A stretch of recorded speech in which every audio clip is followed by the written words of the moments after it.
This is Jeff Palmer with the Temple of VTech. We're driving a 2012 Honda Civic Si, brand new model. We spent a couple of days driving it. Actually, yesterday we had out on the autocross course. Today we're on Skyline Drive in the Shenandoah State Park. Very beautiful area here. Fortunately, the weather is a little on the cloudy side today, but it actually works out okay for our cameras. So we didn't get as wet as we thought we would. So we've got that going for us. Now about the car. It's actually a pretty nice car. I actually like it quite a bit. With that said, we have a few things that we should discuss. Most people know already that it's been fitted with a 2.4 liter four-cylinder engine, which doesn't quite have the rev capacity of one of my favorite engines, which was the previous K20 Z3 that was found in the 2006 through 2011 Civic Si. What I will say is this engine definitely has gobs more torque, so it really has quite a bit of squirt. The downside of that is certain turns you might be used to taking in second gear in your 2000 and let's say your 8th generation Civic Si, probably be banging on the rev limiter in this car. Second gear is good to only about 52 miles per hour before you smack the rev limiter, which kind of limits the enjoyment factor, but there's so much torque you can hit it into third and pull through the turn pretty nicely as well. From a handling perspective, Honda has actually improved the chassis a little bit. They've increased the suspension travel front and rear, which means the car feels a little more poised all the time. It's not as easily upset over mid-corner bumps, and it settles out much nicer. There's a little bit more body roll as a result of the greater suspension travel, but in general it's manageable. We were happy to see that the Pilot Exalto 2 tires, the summer tires, have made a return to the option sheet, as well as the limited slip differential. This car would probably be close to undrivable without the limited slip differential and the amount of torque that the 2.4 liter offers. Interestingly enough, the the engine designation is K24Z7, though it's our understanding, after speaking with the powertrain engineer, that this is essentially identical to the TSX engine with a few unique parts which result in a little bit sportier exhaust and intake sound. Back to the chassis, though, Honda has adjusted the steering, and I'm not sure the best way to put it, but it's a little bit slower than before, and it feels a little bit lighter in effort, which seems to be a trend at Honda. They like to make all their steering very light now. I like the actual rate, the steering rate in the 8th generation. I like it better, although I think there may be slightly more feel through the wheel now. But in this car, EPS is not a problem. It's just I actually prefer the quicker steering ratio in the 8th generation. But over time, you get used to it.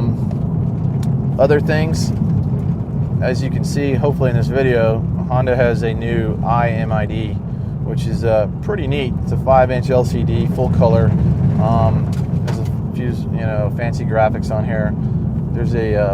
Here's our audio screen where we have it on the aux input right now, but we can change it to XM. Change it to the XM. You see the information from XM. You probably can't see this, but there's a select controller right on the steering wheel. Falls nicely under your thumb. You just hit the button. You can switch inputs quickly. XM2, CD, iPod. And they have a iPod Nano here they supplied, but it's full of music I don't really care for. Auxiliary input, FM 1.2, AM, etc. And then you have a fuel economy meter, real time right there. You can see your average fuel economy as well as the instant, and it also keeps information concerning your audio right up there in view, so you don't have to keep switching the screen around.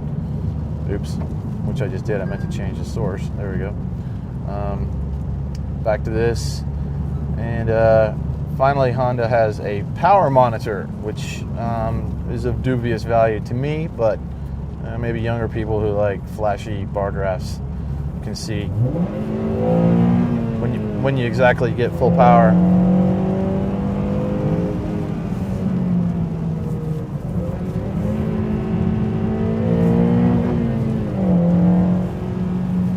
Hopefully you can see on the dashboard there's an iVTEC indicator when the big cam profiles clicks in on the intake side only. That's another distinction of this motor from the previous, apart from the 2.4 liter displacement, which is what is that, 25% increase over the old one, or 20%, sorry.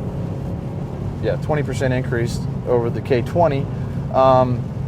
You have the VTC, which is the variable timing control on the intake cam, which varies the cam phasing on the intake side, and you have the traditional VTEC, which switches between a low RPM cam profile to a high RPM. On the K20Z, you also have, K20Z3, you have VTEC on the exhaust cam, which makes for more potential power delivery, as well as improves the tuning ability of the engine. So this engine out of the box is pretty good, but we don't expect you to be able to just bolt on things. Well, for one thing, you can't bolt on a header anymore because the exhaust manifold is cast directly into the cylinder head. So that eliminates one route that is very common for K20 owners. You could probably put an intake on it, pick up a few horsepower, and maybe an exhaust. Possibly some camshafts, but without the exhaust VTEC, may not be a whole lot left there in the camshafts either. Feels like Honda's done a pretty good job optimizing the tuning of the ECU, so I'm not sure what else Honda might be able to find through their reflashing.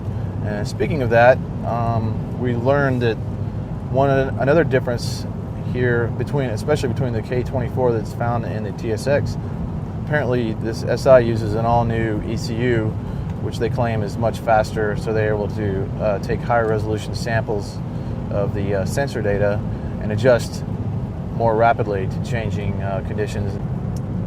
And I'm kind of all over the place here, but I'm just thinking aloud as well.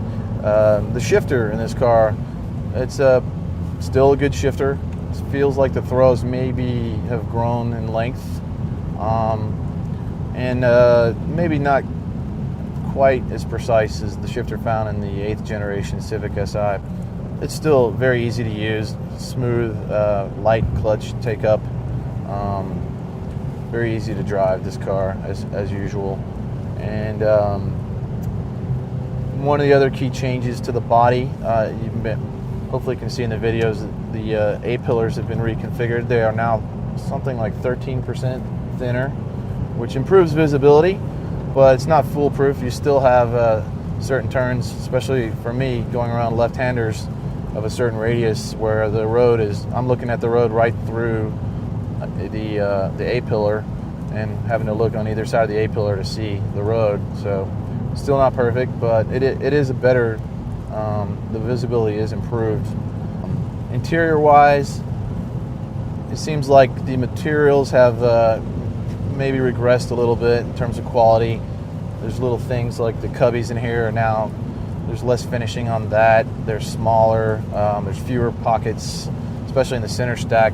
There's a little shelf that I use quite a bit for my garage door opener in my Civic. It's just no longer here. And below that, there's a pocket, which seems a little shallower now. So if you're out on the Skyline Drive taking corners at a good rate, your cell phone may go flying out of the pocket. As others have noted, the cup holders no longer have the nice sliding cover. The cup holders themselves, the little spring tongue tabs are maybe not quite as firmly gripping of your drink, and the armrest no longer slides. But those are little things, but they all kind of add up to lead you to feel, sort of miss what you had in the 8th generation car. The seats are pretty good still. I don't think they're as good as what we got in the 8th generation Si. Certainly not the fabric. There's no more Alcantara anywhere on the seats. And the bolstering in the seats themselves isn't quite as aggressive as what we had in the 8th generation. The hip point for me in this seat is still a little too high. It is height adjustable, but the lowest setting is still too high for my taste. I'm not super tall, but I like to sit a little lower and look through more of the center of the windshield than the upper half of the windshield like I am right now.